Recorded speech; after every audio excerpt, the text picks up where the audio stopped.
Last week, we had an in-depth discussion of positive reinforcement.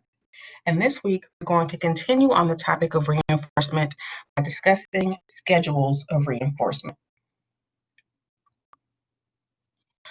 Often, when you perform a behavior, you don't get reinforced for every occurrence of that behavior. So every time you perform the behavior, you don't necessarily get a reinforcer. So for example, most of us don't get paid every single time we perform our job. So unless you're a waiter or a server or something like that, you might get a tip every time you perform your job. Most of us have to do our job several times before we get the reinforcer of a paycheck. So schedules of reinforcement refer to the response requirement that must be met to obtain reinforcement. So what exactly has to be done for a reinforcer to be delivered? And different response requirements or different schedules of reinforcement have different effects on behavior. So there are two major types of schedules of reinforcement. Continuous reinforcement schedules. On this type of schedule, each specified response is reinforced. So every time you show the specific behavior, you get a reinforcer. So these types of schedules are useful in the early stages of learning because they lead to quick strengthening of a behavior. So if you want somebody to strengthen or increase a behavior very quickly, you want to place them on a continuous schedule of reinforcement where you're reinforcing them every single time they show that behavior. Now, the downside of the continuous reinforcement schedule is that the behaviors extinguish or go extinct very easily.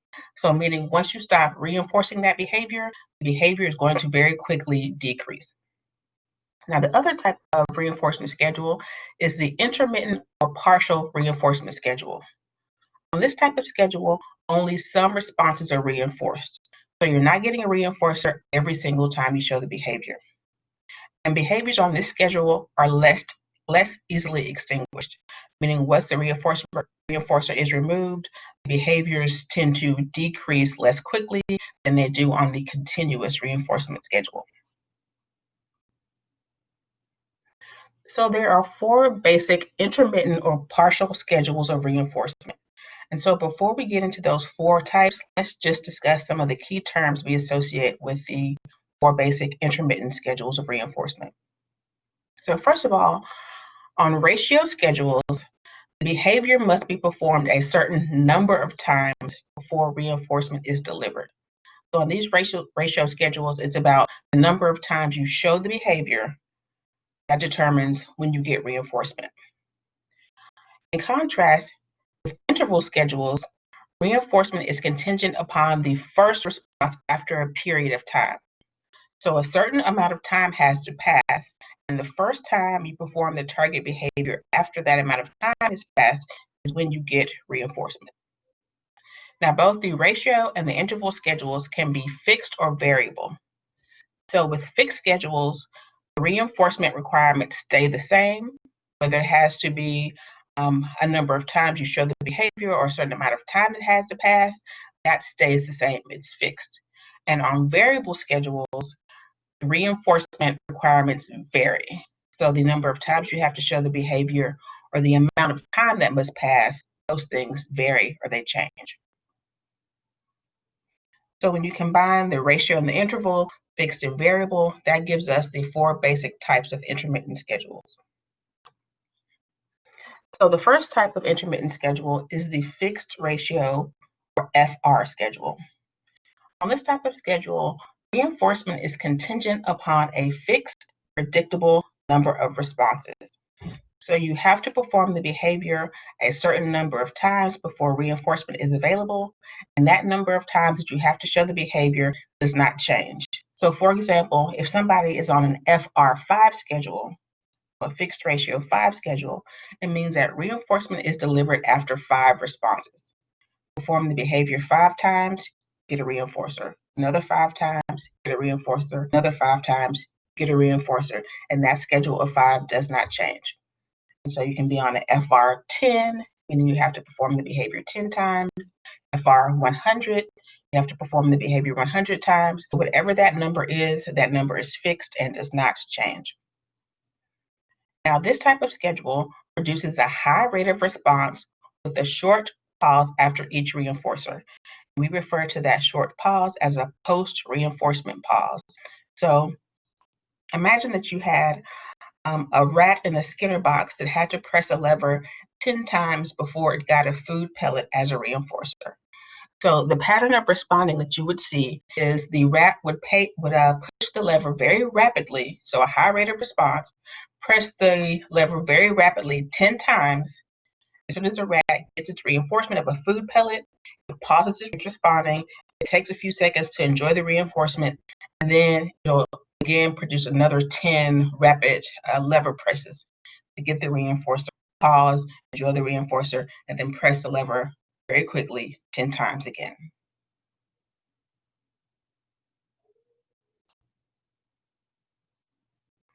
Now, fixed ratio schedules can be referred to as dense or rich or lean.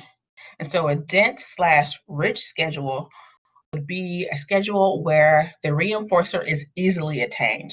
So it'll be an FR with a low number. So the organism only has to perform behavior a few times to get reinforcement, so that reinforcement is very easily obtained. As opposed to a lean schedule where the FR will be a much higher number, getting that reinforcement is more difficult to obtain. So the organism has to perform the behavior many more times in order to get that reinforcer, as opposed to if it were on a dense or rich schedule where the reinforcer was easily obtained. So stretching the ratio refers to moving from a dense to a lean schedule, from a schedule where the reinforcer is very easily obtained because the behavior only has to be performed a few times before they get reinforcement, and moving to a lean schedule where the animal or the organism has to perform the behavior many more times to get the reinforcer. So when you're stretching that ratio, moving from the dense to a lean schedule, you want to do this very gradually. You're going to slowly increase. If you're going from a FR2 to a FR100, you certainly don't want to go from reinforcing every 2 behaviors to all of a sudden having the animal perform 100 behaviors before they get reinforced. Because what's likely to happen is that the behavior will extinguish. The animal will think that reinforcement has totally been removed, so it'll stop responding. But if you do it very, very gradually, going from 2 to 3 required responses, and then over time 3 to 4, and slowly increase to that 100, the behavior will be a lot less likely to disappear or go extinct. So what you'll also sometimes see with this fixed ratio schedule is ratio strain, which is a disruption in responding due to an overly demanding response requirement. So usually this means you have a schedule that's too lean. The organism has to perform the behavior too many times before it gets reinforcement. And you can also think about this in terms of burnout in humans. They're having to do so much responding, they're having to work so hard with no reinforcement, and over time that will cause them to stop responding because they're not getting the reinforcer that they need or they want for that behavior. So imagine as a student, if you have to, study and take 15 tests before you get a decent grade, how long are you going to maintain that behavior of study? As opposed to if you get a decent grade or get a good grade every single time you study, or every couple of times you study and take a test. You're much less likely to show that type of ratio strain, as opposed to when you have to do the behavior of studying and taking tests so many times before you get the reinforcer of the grade that you've been working for. Okay, so we just discussed that first type of intermittent schedule, which was the fixed ratio schedule. Next, we'll talk about the variable ratio, or the VR schedule of reinforcement. And here, reinforcement is contingent upon a varying, unpredictable number of responses. So you have to perform a behavior a number of times before you get reinforcement, but that number of times that you have to perform the behavior is unpredictable because it changes. So if you're on a VR5 schedule of reinforcement, it means that reinforcement is delivered after an average of 5 responses. So it's not that every 5 responses you get reinforcement, average of 5 responses. So sometimes you might get reinforcement after 1 response, sometimes after 10 responses, sometimes after 7, sometimes after 3. So that number varies. On average, it's 5 responses that gets the reinforcement. This type of schedule of reinforcement produces a high rate of response with little or no post-reinforcement pause. So the animal will respond very quickly until they get reinforcement. They don't know how many times they have to perform the behavior to get reinforcement. When they get that reinforcement, they will not pause very long after getting that reinforcement before they start to respond again. And the reason for this is if you think about the fixed ratio schedule of reinforcement, if the animal is on a FR10 schedule, they respond very quickly 10 times. They pause to enjoy their reinforcer, but they know that the 11th time, the 12th time, the 13th time, they're not going to get another reinforcer. So they take time, enjoy their reinforcer before they go back to responding. So you have that post-reinforcement pause. As opposed to the variable ratio schedule, they don't know how many times they have to perform the behavior to get reinforcement. So they may have performed 10 times to get their reinforcer. Who knows, on the 11th time, they may get another reinforcer. On the 12th time, they may get another reinforcer. They just don't know. So there's a lot of incentive, a lot of motivation to keep responding because every time that you respond, you very well may get a reinforcer. You never know when a reinforcer is coming after which instance of the behavior. So because you never know how many times you have to show the behavior before you get a reinforcer, this type of schedule produces very persistent behaviors, meaning that the behavior continues even if the reinforcer has been removed. Behavior occurs at a very high rate of speed. So this type of schedule can result in sort of compulsive behaviors. Like if you think about gambling, it's on a variable ratio schedule because you never know if you're at a slot machine, how many times you have to pull that lever before you get your reinforcement of hitting a jackpot.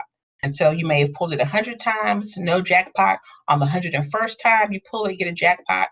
But you want to keep going because on the 101st, you might also get a jackpot.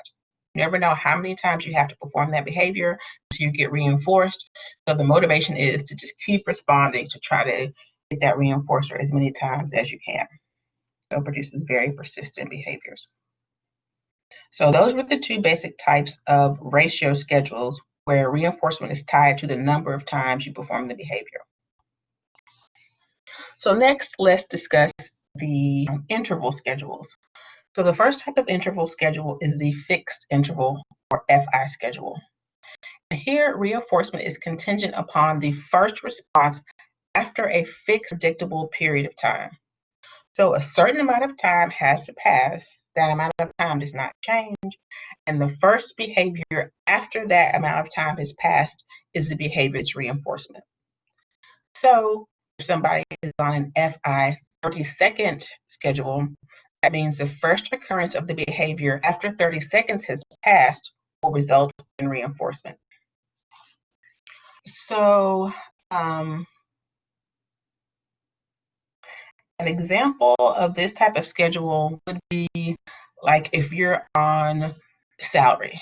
So let's say 2 weeks has to pass, and the first time you come to work after that 2 weeks has passed, that's when you get your paycheck.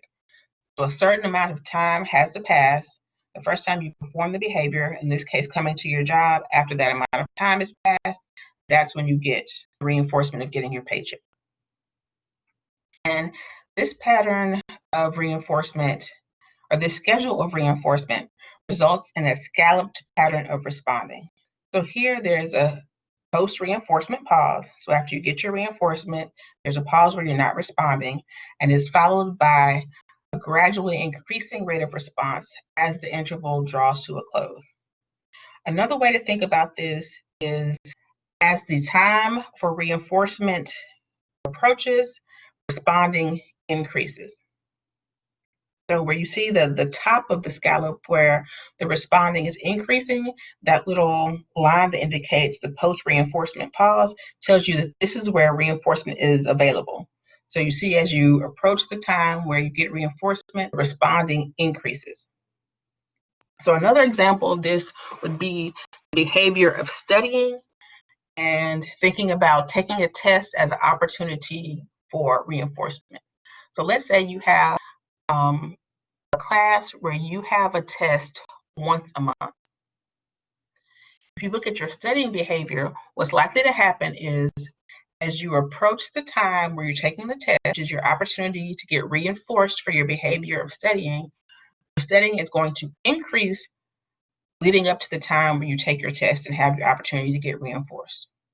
Right after that test, your studying behavior is going to decrease, and it's going to slowly increase again as you approach the time where you're going to take another test. So again, you take your test, your studying decreases, it slowly increases as you approach the time for another test. Then right after you take that test and get your reinforcement of a good grade, your studying is again going to decrease until you approach test time again.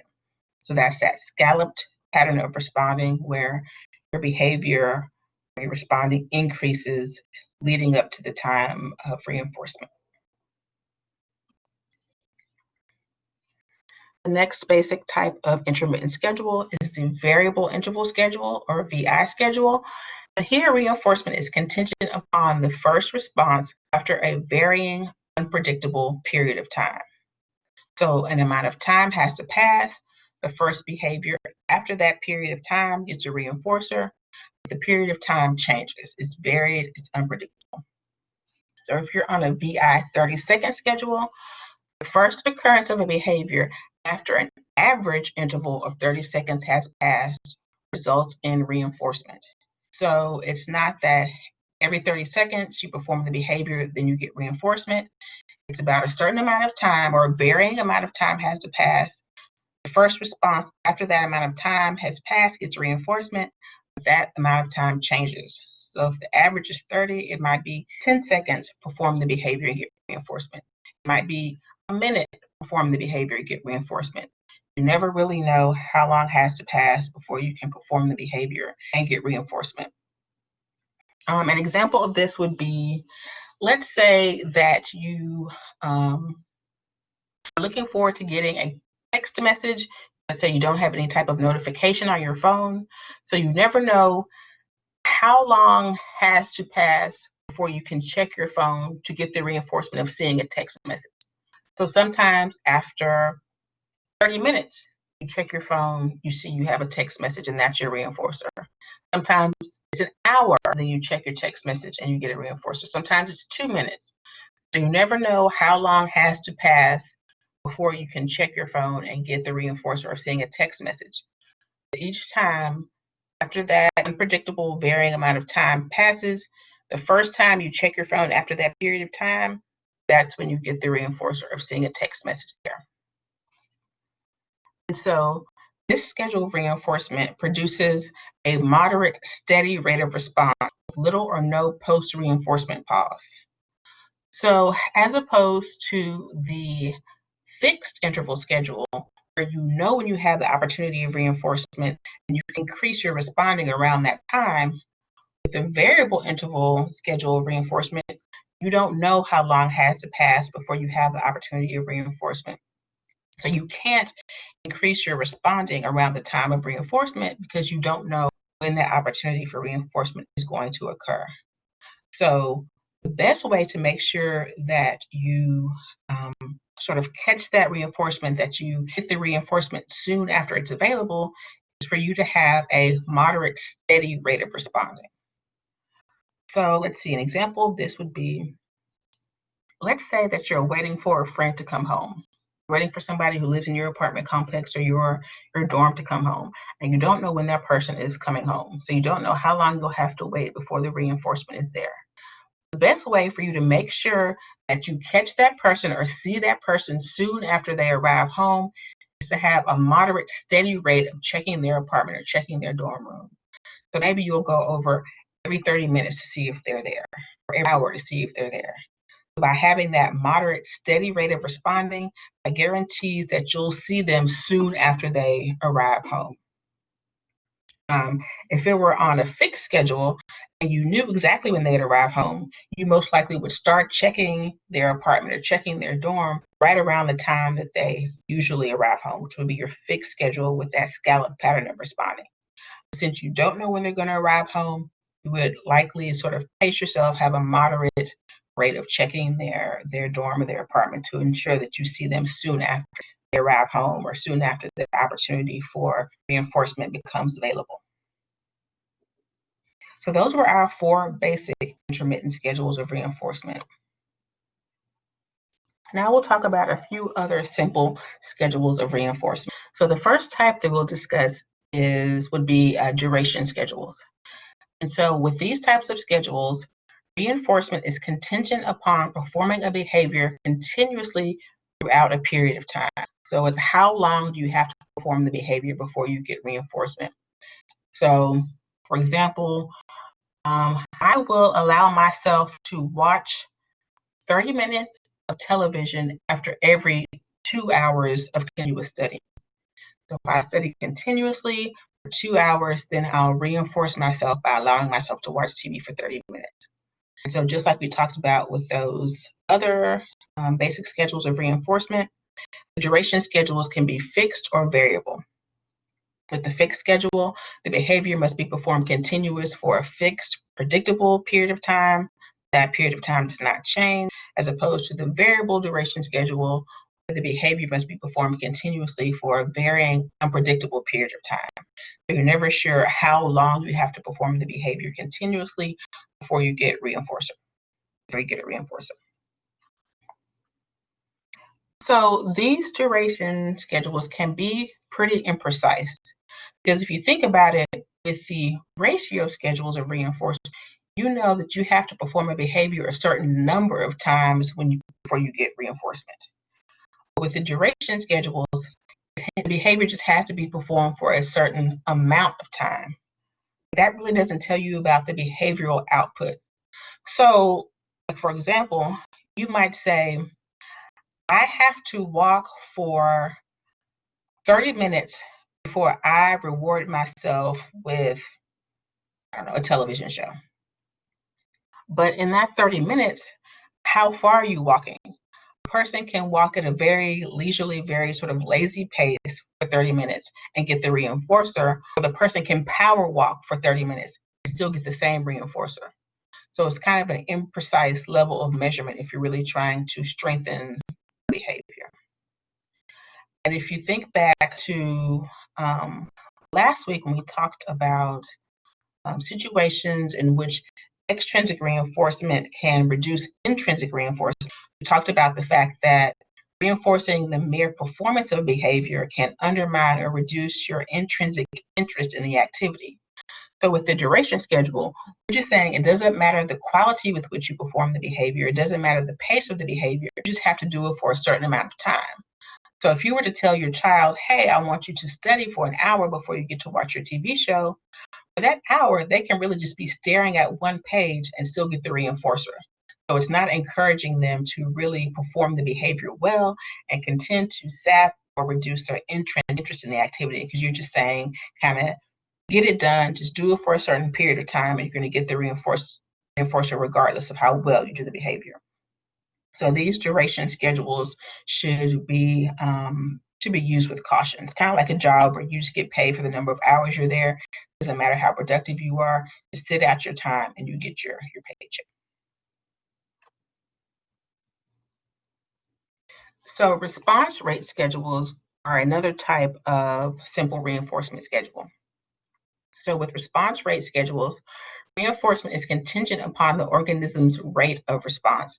And if you think back to, I believe it was chapter 2, where we talked about the different types of measurement for behavior, rate of responding has to do with the number of times you perform a behavior within a given period of time. So your frequency of responding. So for example, if you perform the behavior 5 times within an hour, that'll be a rate of response.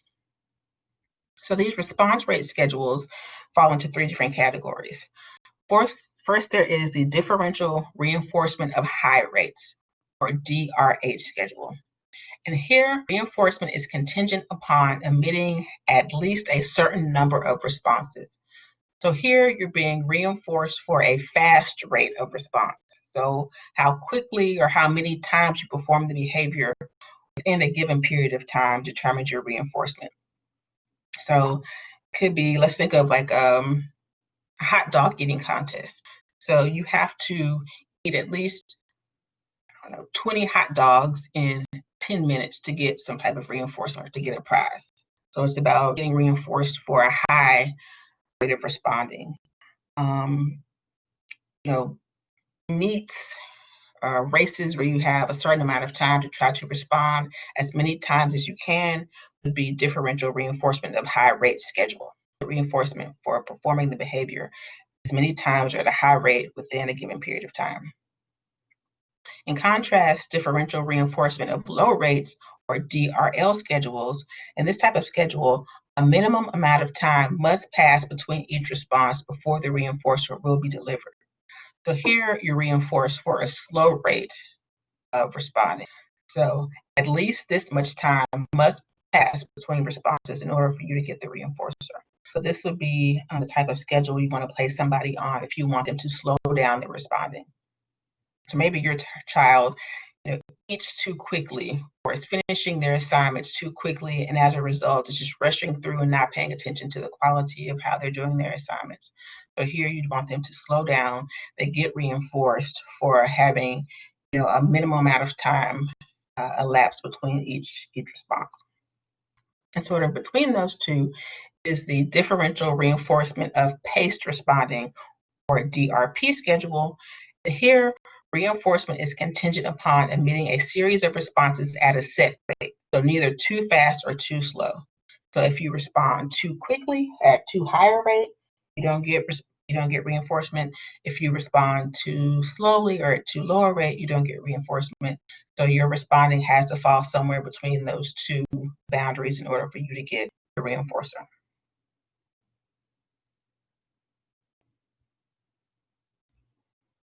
With non-contingent schedules, this is the last type of simple schedule reinforcement we'll discuss.